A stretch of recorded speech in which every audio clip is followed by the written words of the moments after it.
अखिल भूमंडलीय सर्व शिरोमणि मुनि समाज के संस्थापक आदि मुनीश्वर योगेश्वर सद्गुरुदेव शिव मुनि महाराज की जय।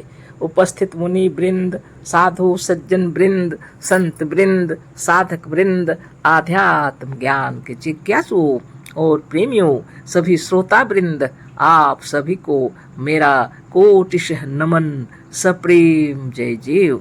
तो आध्यात्मिक चर्चा चल रही है और हम लोग सद्गुरुदेव शिव मुनि महाराज रचित ग्रंथ आत्मबल, मनोबल और इच्छा शक्ति के अंतर्गत अध्याय 9 पर चर्चा कर रहे हैं, जिसका शीर्षक दिए हैं सद्गुरुदेव शिव मुनि महाराज, आत्मा और मन द्वारा उत्पत्ति, स्थिति और संहार। तो हम लोगों ने जाना किसी के जन्म का कारण ईश्वर नहीं है, किंतु जन्म का कारण यदि किसी को कहा जा सकता है तो वह अपना मन है ना। तो आगे पढ़ते हैं हम लोग। अच्छा, अब हम पूछते हैं कि सबको मारने वाला या सबका संहारक कौन है। गुरुदेव कह रहे हैं और समझाए हम लोगों को कि जन्म ईश्वर से नहीं, माने कारण ईश्वर नहीं है, जन्म का मन है हमारा, जन्म का कारण। अब बोल रहे हैं, अब हम पूछते हैं कि सबको मारने वाला कौन है, संहारक कौन है ना। अब हम पूछते हैं कि सबको मारने वाला या सबका संहारक कौन है। क्या सबको मारने वाला ईश्वर है? क्या ईश्वर इतना बड़ा हत्यारा है? मजहबी, धार्मिक और सांप्रदायिक लोग कहेंगे कि ईश्वर हत्यारा नहीं है। ईश्वर प्राणियों को उनके कर्मानुसार मारता, संहार करता और जीवित रखता है। सद्गुरुदेव शिव मुनि महाराज की जय। सद्गुरुदेव हम लोग को समझा रहे हैं कि सबको मारने वाला भी ईश्वर नहीं है।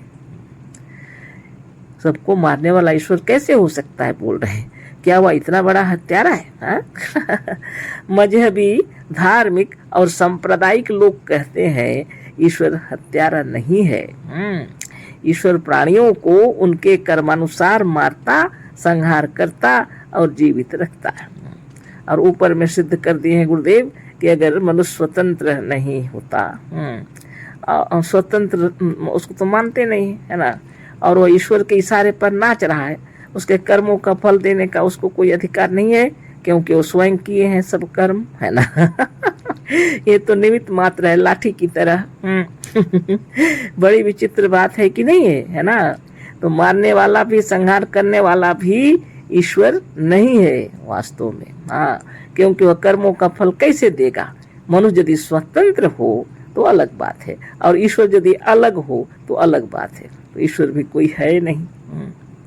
ये सब तो मन की कल्पनाएं हैं बस।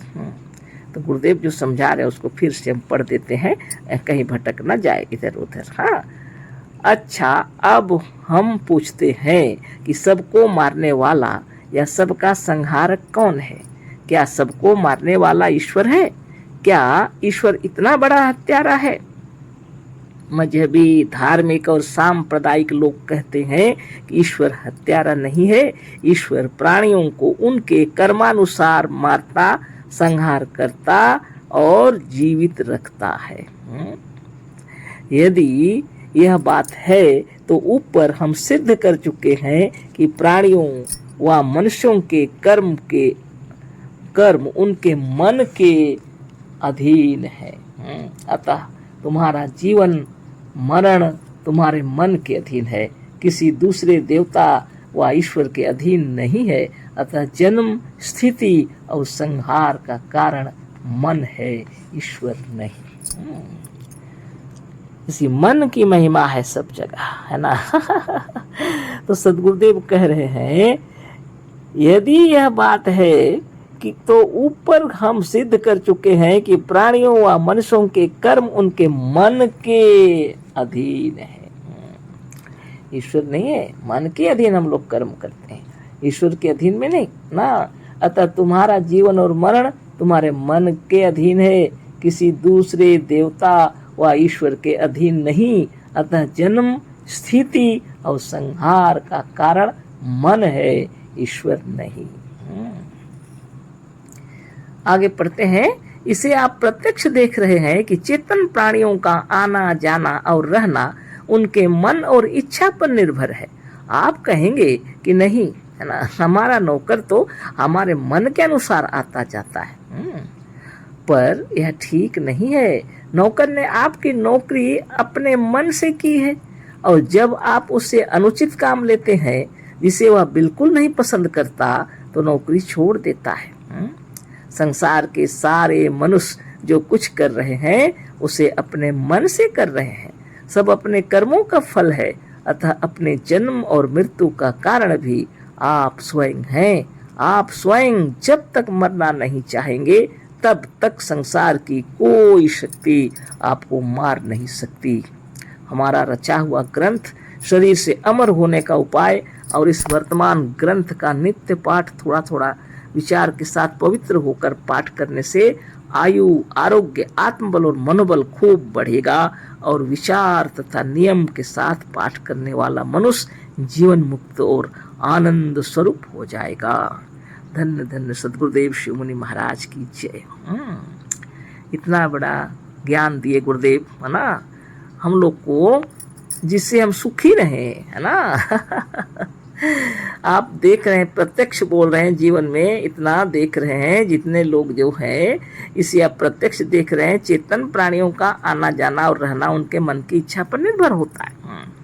तो हम लोग जब सूक्ष्म से स्थूल में आए, फिर स्थूल से सूक्ष्म में चले जाएंगे, इसको जन्म और मृत्यु बोला जाता है ना। सदगुरुदेव कह रहे हैं, यहाँ स्थिति देखिए, यहाँ प्राणियों को अपनी इच्छा से आते जाते हैं, उनकी इच्छा होती है, उनकी इच्छा पर निर्भर है आना जाना, इधर उधर घूमना फिरना। तो आप तो कहेंगे कि नहीं नहीं बोल रहे हैं, है ना, आप कहेंगे नहीं, हमारा नौकर तो हमारी इच्छा के अनुसार आता जाता है ना। लेकिन गुरुदेव बोले ध्यान से विचार करके देखिए, वो अपनी इच्छा से नौकरी किया है आपके यहाँ, है ना, वो अपनी इच्छा से नौकर है। तो अपनी इच्छा से आता जाता है, वह आपके हिसाब से चलेगा ना, नौकर है तो। या कोई भी नौकरी भी कर रहे हैं तो वहाँ डिपार्टमेंट में उसके नियम के हिसाब से आना जाना करेगा। यदि वह पसंद नहीं आया, या तो आपके पास का कोई उसको पसंद नहीं आया ऐसा आपका व्यवहार या कोई चीज़, तो वह नौकरी भी छोड़ देता है। सब लोग देख रहे हैं। संसार के सारे मनुष्य जो कुछ कर रहे हैं उसे अपने मन से कर रहे हैं। सब अपने कर्मों का फल है, अतः अपने जन्म और मृत्यु का कारण भी आप स्वयं हैं।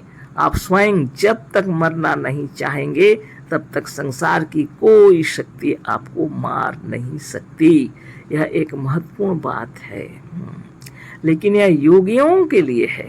अष्टांग योग का पालन करने वाले ही यह कार्य कर सकेंगे। इच्छा मृत्यु दूसरे से तो संभव नहीं है, क्योंकि अज्ञात शक्ति को अपने वश में वो किए नहीं है ना। जो लोग अष्टांग योग का पालन करते हैं, यम नियम आसन प्राणायाम प्रत्याहार धारणा ध्यान और समाधि का पालन करते हैं, जो अहिंसा सत्य अस्त्य ब्रह्मचर्य अपरिग्रह का पालन करते हैं, जो शौच संतोष तप स्वाध्याय ईश्वर प्रणिधान का पालन करते हैं, जो ना, उनको सिद्धि प्राप्त हो जाती है। आसन प्राणायाम प्रत्याहार धारणा ध्यान और समाधि तक पहुंच करके वो जीवन मुक्त हो जाते हैं, है ना। उनकी इच्छा होगी तो वो यहाँ रहेंगे। अपनी इच्छानुसार उनको कोई मार नहीं सकता यदि उनकी इच्छा ना हो, है ना। वो उनके बारे है, सबके बारे ऐसी बात नहीं है ना। क्योंकि हमने आपने जब तक अपने आत्मदेव को नहीं पहचाना और तब तक हम यम नियम का पालन नहीं करते हैं। जब हम लोग को ज्ञान हो जाता है तब समझते हैं कि यह आधार है सर्वश्रेष्ठ, तब हम लोग यम नियम का पालन करते हैं ना। नहीं तो कौन सोच रहा है, हिंसा कर करके भी लोग रुपये कमा रहे हैं। कितने जीवों को मार के लोग रुपये कमा रहे हैं, है ना। लेकिन सदगुरुदेव जो बतला रहे हैं वो बहुत तत्व की बात है। किसी का दिल भी नहीं दुखाना चाहिए, है ना। अगर आप सचमुच में महान हैं और यम नियम का पक्का पालन करते हैं तब मृत्यु आपके वश में होती है ना। नियम के साथ जीवन जीते हैं, शौच संतोष तप स्वाध्याय तब तो पालन करते हैं, तो ईश्वर प्रणिधान ऐश्वर्यशील हो जाती, यशस्वी कीर्तिमान आपके भीतर में शक्ति जागृत हो जाती है। ऐसे व्यक्ति को कोई मार नहीं सकता है। साधारण व्यक्ति की बात नहीं है, है ना। ऐसे व्यक्ति की इच्छा होगी तभी वो मरेंगे। उनकी इच्छा नहीं है तो कोई मार नहीं सकता। बहुत बड़ी विचित्र बात है ना, बहुत रहस्यमयी बातें हैं। इस विषय में जब आप साधन ध्यान तपस्या करेंगे तो आपकी अंतरात्मा आपको बतला देगी, है ना। ओ आगे हम लोग पढ़ते हैं। गुरुदेव लिखे हैं, हमारा रचा हुआ ग्रंथ शरीर से अमर होने का उपाय और इस वर्तमान ग्रंथ का ये आत्मबल मनोबल और इच्छा शक्ति है जो ग्रंथ है, ये सबको बराबर पवित्र होकर के पढ़िए बोल रहे हैं। आयु आरोग्य आत्मबल मनोबल खूब बढ़ेगा बोल रहे हैं ना। जो पढ़ेंगे नित्य योगाभ्यास करेंगे तो आप इसकी महिमा को समझेंगे। साधारणतः समझ में नहीं आएगा, आप सोचेंगे इसको पढ़ने से क्या होगा, लेकिन रोज नित्य पढ़ेंगे जब, है ना नित्य योगाभ्यास करेंगे जब, है ना, तब आपको मालूम हो जाएगा।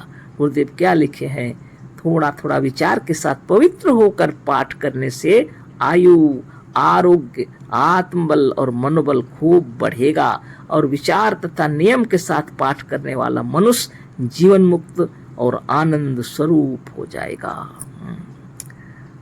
साधारण अक्षर दिख रहा है यहाँ, लेकिन इस अक्षरों को, इस वर्णों को पढ़ करके आप सचमुच अक्षर को जान जाएंगे, जिसका कभी नाश नहीं होता। वह ब्रह्म, वह साक्षात ईश्वर आप स्वयं हैं, है ना।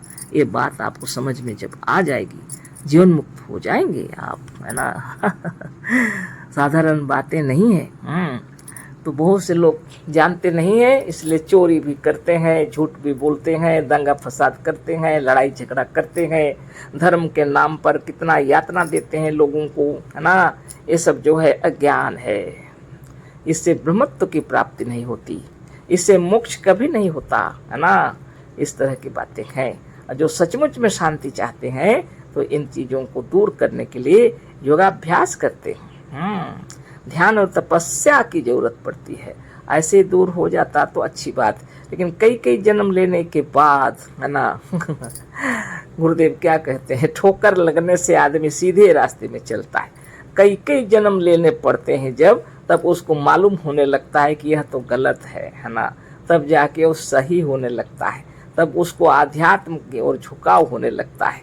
तब वह किसी योग शिक्षक से, किसी गुरु से दीक्षा लेकर के साधन ध्यान तपस्या करके आत्मस्थ होके, स्वरूपस्थ होके जीवन मुक्त होता है। ऐसा नहीं है कि एक ना माने किसी दिन भी समाधि नहीं लगेगी या किसी दिन भी आत्मा की ओर झुकाव नहीं होगा, ऐसा नहीं है। गुरुदेव कहते हैं ना चाहे जितना भी जन्म लगे कोई बात नहीं, लेकिन एक ना एक दिन निश्चित रूप से आत्मज्ञान होगा, है ना स्वरूपस्थ होगा निश्चित रूप से, है ना बहुत विचित्र बात है, ऐसे सुनने में मालूम नहीं पड़ता, लेकिन जो करते हैं वही समझ पाएंगे, है ना। और बहुत बड़ी बातें हैं। तो आप और हम सभी नित्य योगाभ्यास कर रहे हैं। जो जितना ध्यान तपस्या में तल्लीन होंगे वो जगत को भी समझेंगे, खुद को भी समझेंगे। आत्मज्ञान सबसे बड़ा ज्ञान है, इसलिए अंधविश्वास सब नष्ट हो जाता है आपसे आप, है ना। तो गुरुदेव तो लिखे, अंधविश्वास छोड़कर अपने भीतर का शब्द सुनो, तुम्हारा सच्चा पथ प्रदर्शक तुम्हारे भीतर वर्तमान है। बिना एकाग्र चित्त के आप समझ नहीं पाएंगे, है ना। अनुभवजन्य ज्ञान हो जाएगा जीवन में धक्का खाते खाते, तब स्वतः ही झुकाव होने लगता है आत्मा की ओर, है ना निश्चित रूप से, है ना। सभी आत्मज्ञानी हैं आप लोग सभी, इसीलिए इतना ध्यान से सुन रहे हैं। आप सभी श्रोता वृंद को कोटि कोटि नमन। अगले फिर कल चर्चा होगी। अशेष धन्यवाद, कोटिशः नमन। सप्रेम जय जीव। सद्गुरुदेव शिव मुनि महाराज की जय।